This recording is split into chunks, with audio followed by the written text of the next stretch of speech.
Brace lot. எல்லாருக்கும் சோத்திரம். பிரியமானவர்களே, ஜீசஸ் ஐட்டு கால் யூடியூப் வழியாக பார்க்குற என் சகோதர சகோதரிகளுக்காக கர்த்தரை சோத்திரிக்கிறேன். ரோமர் 5ஆம் அதிகாரத்தில் பார்க்குறோம். இன்றைக்கு இயேசு கிறிஸ்துவை குறித்து பார்க்க போகிறோம். எதற்காக வந்தார், ஏன் வந்தார், என்ன சொல்ல வந்தார் என்பதை குறித்து இந்நாளிலே பார்க்க போகிறோம். ஆமென்.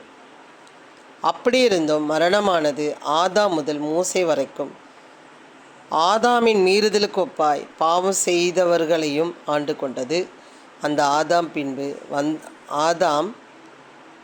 பின்பு வந்தவருக்கு முன்னடையாளமானவன். பிரியமானவர்களே, என்ன இங்கே வார்த்தை படிக்கிறோம் சொன்னால், ஆதாம் இயேசுக்கு முன்னடையாளமானவனாக காணப்படுகிறான். ஏன்னு கேட்டால், அவனோட தான் முதல் ஆண்டவர் உடன்படிக்கை செய்கிறார். மனுஷனுக்கும் கடவுளுக்கும் ஒரு உடன்படிக்கை செய்கிறான். அவன் எல்லாத்துலேயும் பர்ஃபெக்டாக இருக்கான். அப்போது ஒரு மனைவியை கொடுத்த உடனே மனைவியின் சொல்ல என்ன பண்ணுறாரு, கேட்க ஆரம்பித்து கடவுளுக்கு கீழ்ப்படியாமல் மனைவிக்கு கீழ்ப்படுகிற ஒரு ஆதாமாக மாறிப்போனார். அதனால் உடன்படிக்கை அங்கே முறிக்கப்படுகிறது. அப்போ அவருக்கு ரொம்ப வருத்தமாகி போகணும். ஆண்டவருக்கு படைத்தவருக்குன்னா அது வருத்தமாகி விடுகிறது. அப்போ அந்த உடன்படிக்கை மீறதுனால என்ன நடக்குது அப்படின்னு பார்த்தீங்கன்னா, அவர்கள் பாவம் செய்து கொண்டே இருக்காங்க. மீறுதல்னால் பாவம். இப்போ ஒன்றும் இல்லை, நான் சொல்கிறேன், என் பிள்ளைகிட்ட சொல்கிறேன்னு வச்சுக்கோங்க, தம்பி அங்கே போகாதப்பா, அங்கே போனீன்னா நீ பாவத்தில் அகப்பட்டு கொள்ளுவேன், நீ அங்கே போகாத நான் சொல்கிறேன். அதை கேட்டு அதன்படி நடந்தானா அவன் என்ன பண்ணிக்கொள்ளலாம், தப்பித்து கொள்ளலாம். மீறி போனானா அந்த பாவத்தில் என்ன பண்ணிவிடுவான், விழுந்து விடுவான். அது என்னது, அது மீறுதல். அதே போல் தான் ஆதாம் என்ன பண்ணார், மீறுதல் செய்தார். கடவுள் சொல்லியிருந்தோம், அதை கேட்டிருந்த ஆதாமாக இருந்த அவன் மனைவி பறித்து கொடுத்தது என்ன பண்ணிட்டாரு, சாப்பிட்டுட்டு கடவுளை வார்த்தையை மறந்து போனார். அதனாலே வந்த பாவம். மனிதர்கள் தவறு செய்து என்ன பண்ணுறாங்க, பாவ நிவர்த்தி செய்யும்படியான ஒரு கட்டளையிலே அவங்க போய்விட்டார்கள். மீறுதல், வார்த்தையை மீறி போகிற காரியம். ஆனாலும் மீறுதலின் பலன் கிருபை வரத்தின் பலனுக்கு ஒப்பானதல்ல. மீறுதலின் பலன் கிருபையின் வரத்தின் பலனுக்கு ஒப்பானதல்ல. இப்படியெனில் ஒருவனுடைய மீறுதலினாலே அநேகர் மரித்திருக்க, தேவனுடைய கிருபையும் இயேசு கிறிஸ்து என்னும் ஒரே மனுஷனுடைய கிருபையினாலே வரும். தேவனுடைய கிருபையும் இயேசு கிறிஸ்து என்னும் ஒரே மனுஷனுடைய கிருபையினாலே வரும். இந்த எப்படி ஆனாலும் மீறுதலின் பலன் கிருபையின் வரத்தின் பலனுக்கு ஒப்பானது இல்லைன்னா, மீறுதல் பண்ணதுனால கிருபை வரத்துக்கு என்ன பண்ணுது, வராது. எப்படியெனில் ஒருவனுடைய மீறுதலினாலே அநேகர் மரித்திருக்க, இவன் ஒருவன் மீறதுனாலே அநேகர் அந்த ஆவி உள்ள அந்த அந்த கீழ்ப்படியாமையின் ஆவியிலே தான் பிள்ளைகள் என்ன பண்ணுறாங்க, சந்ததிகள் பிறக்கிறார்கள். அதனால் தேவனுடைய கிருபையும் இயேசு கிறிஸ்து என்னும் ஒரே மனுஷனுடைய கிருபையினாலே வரும் ஈவும் அநேகர் மேல் அதிகமாய் பெருகியிருக்கிறது. ஈவு, அவன் முறித்ததை அவர் நிறைவேற்ற வந்தார். அவன் மீறினதை ஆண்டவருக்கு பிரியமான மகனாக வந்தார். அவன் மனிதரோட வார்த்தை கீழ்ப்படிந்ததினாலே இயேசு பிதாவின் வார்த்தை கேட்க வந்தார். பிரியமானவர்களே, ஏன் வந்தார் அப்படின்னு பார்த்தீங்கன்னா, பாவம் செய்து ஜனங்கள் பரிதாபத்துக்குரியவர்களாக மாறி, மரணத்துக்கு ஏதுவான மக்களாக மாறி நரகத்துக்கு நேராக போய்கொண்டே இருக்கிறார்கள். அதற்காக தான் இயேசு கிறிஸ்து வந்தார். பாருங்கள், மேலும் ஒருவன் பாவம் செய்வதினால் உண்டான தீர்ப்பு தேவன் அருளும் ஈவுக்கு ஒப்பானதல்ல. நான் மறுபடியும் வாசிக்கிறேன் பாருங்கள். மேலும்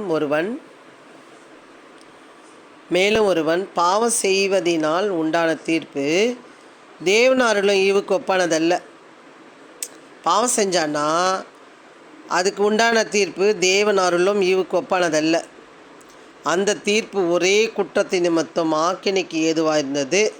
அவன் செஞ்ச தப்புக்கு ஆக்கினைக்கு அவ்வளோதான், நரகத்துக்கு தான் ஒப்பாக இருந்தது, ஏதுவாக இருந்தது. கிருபை வரமோ அநேக குற்றங்களை நீக்கி நீதி விளங்கும் தீர்ப்புக்கு ஏதுவாக இருந்தது. எப்படி அந்த தீர்ப்பு ஒரே குற்றத்தின் நிமித்தம் ஆக்கினைக்கு ஏதுவாக இருந்தது. கிருபை வரமோ அநேக குற்றங்களை நீக்கி நீதி விளங்கும் தீர்ப்புக்கு ஏதுவாக இருந்தது. அதுக்கு தான் வந்தார். அல்லாமல் ஒருவனுடைய மீறுதலினாலே அந்த ஒருவன் மூலமாய் மரணம் ஆண்டு கொண்டிருக்கனா செத்து போகிறாங்களா? அது இல்லை. செத்து போன பிறகும் ஒரு ஆவி, ஆத்துமா, சரீரம் இருக்கிற சரீரம் இங்கே விழுந்து பூமியில் போயிடும். ஆவி கடவுள் கொடுத்த இடத்துக்கு போயிடும். ஆத்துமா பரலோகத்துக்கு போக வேண்டும் அல்லது நரகத்துக்கு போக வேண்டும். அந்த ஒருவன் மூலமாய் மரணம் ஆண்டு கொண்டிருக்க கிருபையின் பரிபூர்ணத்தையும் நீதியாக ஈவின் பரிபூர்ணத்தையும் பெறுகிறவர்கள் இயேசு கிறிஸ்து என்னும் ஒருவராலே ஜீவனை அடைந்து ஆளுவார்கள் என்பது அதிக நிச்சயமாமே. அப்போது இயேசு கிறிஸ்து மூலமாய் வந்தாதான் நமக்கு அவராலே ஜீவனை அடைந்து ஆளுகிறவர்கள் என்பது அதிக நிச்சயமாமே. பிரியமானவர்களே, கிருபையின் பரிபூரணத்தையும் நீதியாகிய ஈவின் பரிபூரணத்தையும் பெறுகிறவர்கள் இயேசு கிறிஸ்து என்னும் ஒருவராலே ஜீவனை அடைந்து அவர்கள் ஆளுவார்கள் என்பது அதிக நிச்சயம். ஒரு இடத்திலே வந்தால் தான் அந்த ஜீவனை பரலோக ராஜ்யத்தை பார்க்க முடியும். ஒருவராலே ஜீவனை அடைந்து அவர்கள் ஆளுவார்கள் என்பது அதிக நிச்சயமாமே. பிரியமானவர்களே, அதற்கு தான் இயேசுவை குறித்து பேசிக்கொண்டு இருக்கிறோம், சொல்லி கொண்டு இருக்கிறோம். நீங்கள் கேட்டு காது உள்ளவன் கேட்க கடவான்னு சொல்லுகிறார் ஆண்டவர். கேட்குறீங்க, ஆனால் என்னென்னு ஆராயாமல் இருக்கிறீர்களாமே. ஆகையால் ஒரே மீறுதலினாலே எல்லா மனுஷருக்கும் ஆக்கினைக்கு ஏதுவான தீர்ப்பு உண்டானது போல ஒரே நீதியினாலே எல்லா மனுஷருக்கும் ஜீவனை அளிக்கும் நீதிக்கு ஏதுவான தீர்ப்பு உண்டாயிற்று. அந்த ஒரு மனுஷன் பண்ணதுனால ஆக்கினி ஏதுவாக இருந்தது போல அதே போல் ஒரே மனுஷன் இயேசுவினாலே ஜீவனை அளிக்கும் நீதிக்கு ஏதுவாக தீர்ப்பு உண்டாயிற்று. அன்றையும் ஒரே மனுஷனை கீழ்ப்படையமையினாலே அநேகர் பாவிகளாக்கப்பட்டது போல ஒருவருடைய கீழ்ப்படியதினாலே அநேகர் நீதிமான்களாக்கப்பட்டார்கள். அவன் கீழ்ப்படியாததினாலே பாவிகளானார்கள். இவர் கீழ்ப்படிந்ததினால அநேகர் நீதிமான்களாக்கப்பட்டார்கள். மேலும் மீறுதல் பெருகும்படிக்கு நியாயப்பிரமாணம் வந்தது. மேலும் மீறுதல் பெருகும்படி நியாயப்பிரமாணம் வந்தது. என்ன நியாயப்பிரமாணம் வந்தது? நீ இந்த சின்ன தப்பு செய்கிறியா, இதுக்கு ஒரு புறாவை பலி கொடு. பெரிய தப்பு செய்கிறியா, பெரிய ஆடை பலி கொடு. அதுக்கு மேலே உன்னால் எதுவுமே செய்ய முடியலையா, நீ மாவு கொடு. இப்படி அநேக பலிகளை குறித்து ஒரு பிரித்த ஆண்டு என்ன பண்ணுறாரு, கொடுக்குறார். மேலும் மீறுதல் பெருகும்படிக்கு நியாயப்பிரமாணம் வந்தது. அப்படி இருந்தும் பாவம் பெருகின இடத்தில் கிருபை அதிகமாக பெருகிற்று.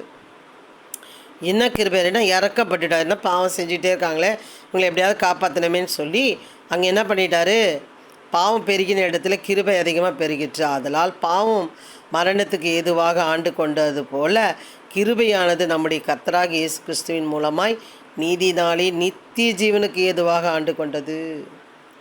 மறுபடியும் வாசிக்கிறேன் பாருங்க. அதனால் பாவம் மரணத்துக்கு ஏதுவாக ஆண்டு கொண்டது போல, பாவம் எதுக்கா, மரணத்துக்கு ஏதுவாக ஆண்டு கொண்டது போல கிருபையானது நம்முடைய கர்த்தராகிய இயேசு கிறிஸ்துவின் மூலமாய் நீதியினாலே நித்திய ஜீவனுக்கு ஏதுவாக ஆண்டு கொண்டது. நீங்கள் எதை ஆண்டு கொண்டு போகிறீர்கள்? எதை ஆள நீங்கள் விருப்பப்படுகிறீர்கள்?